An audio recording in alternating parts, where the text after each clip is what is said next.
أثابكم الله فضيلة الشيخ، الصلاة على النبي صلى الله عليه وسلم يوم الجمعة هل هي أفضل من قراءة القرآن؟ أثابكم الله.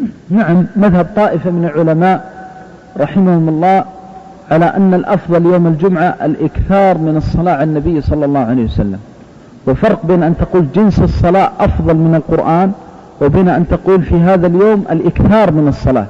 ونحن نقول في هذا اليوم الإكثار من الصلاة أفضل من أن يقرأ القرآن، والدليل على ذلك وذكر هذا أئمة ومنهم الإمام العز بن عبد السلام رحمه الله. الدليل على ذلك أن النبي صلى الله عليه وسلم قال خير أيامكم يوم الجمعة فيه ولد آدم وفيه أدخل الجنة وفيه أخرج منها وفيه تيب عليه وفيه تقوم الساعة وما من دابة إلا وهي مصيخة الحديث.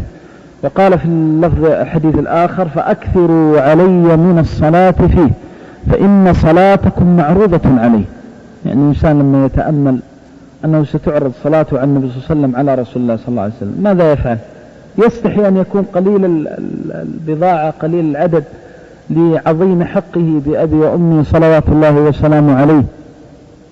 فمحبته والإكثار من الصلاة عليه الصلاة والسلام من أعظم الزلفى والقربى إلى الله سبحانه وتعالى. فالإكثار من الصلاة على النبي صلى الله عليه وسلم هذا ألزم للاتباع، فيكثر من الصلاة على رسول الله صلى الله عليه وسلم يوم الجمعة. وللأسف أن هذه السنة ضائعة عند كثير إلا من رحم ربكم، وينبغي على طلاب العلم أن يحيوها، وإذا جاء يوم الجمعة أن يتحروا كثرة الصلاة على رسول الله صلى الله عليه وسلم طلبا لهذا الفضل وتحريا لسنة رسول الله صلى الله عليه وسلم واتباعا لهديه، والله تعالى أعلم.